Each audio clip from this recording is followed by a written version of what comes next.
दोस्तों, अक्सर जब हम फार्मेसी पर दवाई लेने जाते हैं तो एक कन्फ्यूजन तो ऑलमोस्ट हर किसी को होता ही है कि एक तरफ तो वही दवाई महंगी मिलती है और वही सेम फॉर्मूला दूसरी तरफ आधे दाम पर मिल जाता है। एंड दोस्तों, लोग ये जरूर सोचते होंगे कि क्या महंगी दवाई हमेशा बेटर होती है या फिर जेनरिक मेडिसिन भी उतना ही काम करती है। और असल सवाल दोस्तों कौन सी बेटर है का नहीं है, असल सवाल है कि साइंटिफिक डिफरेंस क्या है।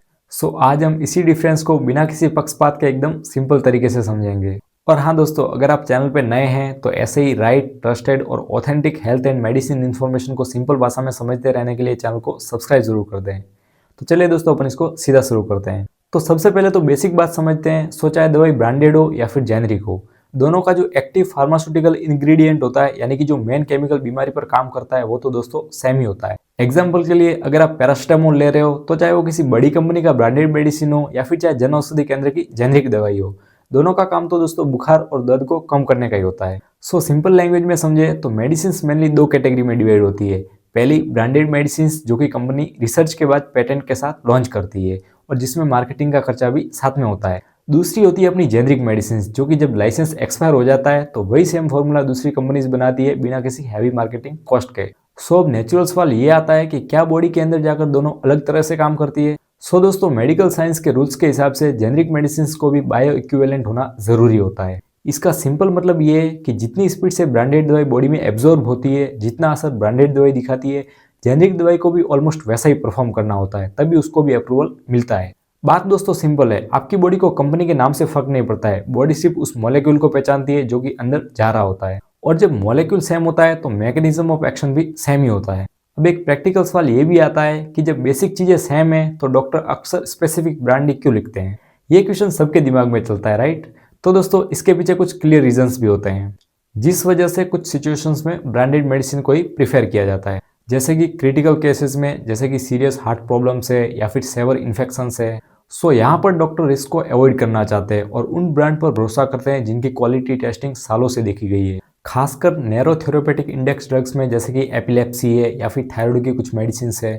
इनमें ना दोस्तों छोटा सा भी वेरिएशन होता है ना तो वो इफेक्ट डाल सकता है, इसलिए ब्रांड की कंसिस्टेंसी मेंटेन करना जरूरी होता है। एंड दोस्तों, एज ए फार्मासिस्ट मैं यही कहूंगा कि ब्रांडेड मेडिसिन का सबसे बड़ा प्लस पॉइंट होता है उनका ट्रस्ट फैक्टर और कंसिस्टेंट मैन्युफैक्चरिंग क्वालिटी। तो यहाँ पे अब सवाल आता है कि क्या जेनरिक मेडिसिन बेटर नहीं है। तो अब बात करते हैं दोस्तों जेनरिक मेडिसिन की और आपके इस कंफ्यूजन को भी दूर करते हैं। तो दोस्तों, जेनरिक मेडिसिन वहाँ पे बेस्ट ऑप्शन होती है जहाँ पे कॉस्ट इफेक्टिवनेस इंपॉर्टेंट होता है। सोच के देखिए, अगर किसी पेशेंट को बीपी या फिर डायबिटीज की दवाई सालों तक लेनी है तो ब्रांडेड और जेनरिक का प्राइस डिफरेंस से साल भर में दोस्तों हजारों रुपए बच सकते हैं। जैसे कि इंडिया में जन औषधि परियोजना के अंडर जो मेडिसिन मिलती है वो भी प्रॉपर क्वालिटी स्टैंडर्ड के बाद ही मार्केट में आती है। इसके अलावा जैसे कि वायरल फीवर है या फिर पेन है, एसिडिटी जैसे कुछ कॉमन प्रॉब्लम्स में है, इन सब में दोस्तों एक अच्छी क्वालिटी की जेनरिक मेडिसिन भी बिल्कुल वही काम करती है जो कि एक महंगी ब्रांडेड मेडिसिन करती है। अब दोस्तों साइड इफेक्ट की बात कर लेते हैं। अक्सर लोग पूछते हैं कि क्या सस्ती दवाई से दोस्तों साइड इफेक्ट ज़्यादा होते हैं। तो जनरली तो ऐसा नहीं होता है, क्योंकि जब मेन केमिकल सेम ही होता है तो साइड इफेक्ट भी दोस्तों सेम ही होते हैं।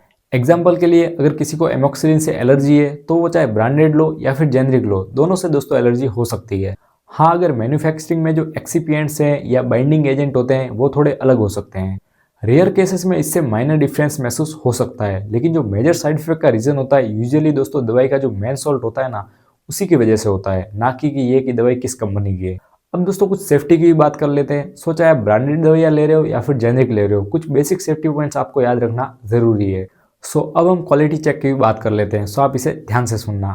तो दोस्तों, जेनरिक मेडिसिन लेते वक्त एक बात आप ध्यान में रखें, आप जो प्रोडक्ट ले रहे हैं वो WHO GMP सर्टिफाइड कंपनी का प्रोडक्ट होना चाहिए।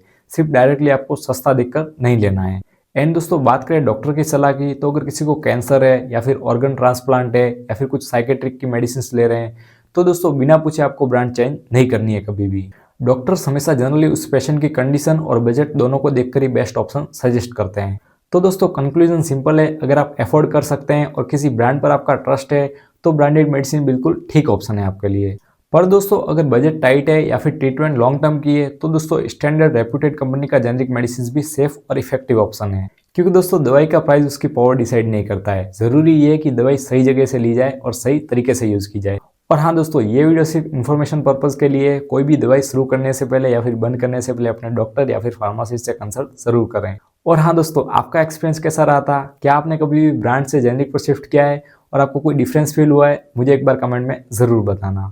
और हाँ दोस्तों, अगर आप किसी स्किन प्रॉब्लम से परेशान हैं, यानी कि आपको कोई चर्म रोग है जिससे कि आप परेशान हैं, तो एक बार आप मेरा पिछला वीडियो बीटामेथासोन क्रीम के बारे में ज़रूर देखें, जिसे मैंने दोस्तों इसी वीडियो की तरह बिल्कुल ही सिंपल लैंग्वेज में समझाया है कि उस क्रीम का यूज़ क्या है, साइड इफेक्ट क्या है, कौन इसको ले सकता है, कौन नहीं ले सकता, और भी बहुत कुछ चीज़ें। और दोस्तों उस वीडियो का लिंक भी मैंने डिस्क्रिप्शन में और एंड स्क्रीन कार्ड पे भी दिया हुआ है। सो बस आप लिंक पे क्लिक कीजिए और उस वीडियो पे पहुंच जाइए, मैं आपका वहीं पे वेट कर रहा हूँ। और हाँ दोस्तों, ऐसे ही राइट और ट्रस्टेड हेल्थ इन्फॉर्मेशन को इजी लैंग्वेज में जानने के लिए चैनल को सब्सक्राइब जरूर कर दें और वीडियो पे एक प्यारा सा लाइक कर दें। तो चलिए दोस्तों, मिलते हैं अगले वीडियो में, तब तक के लिए स्वस्थ रहिए और मस्त रहिए। Thanks a lot, see you soon.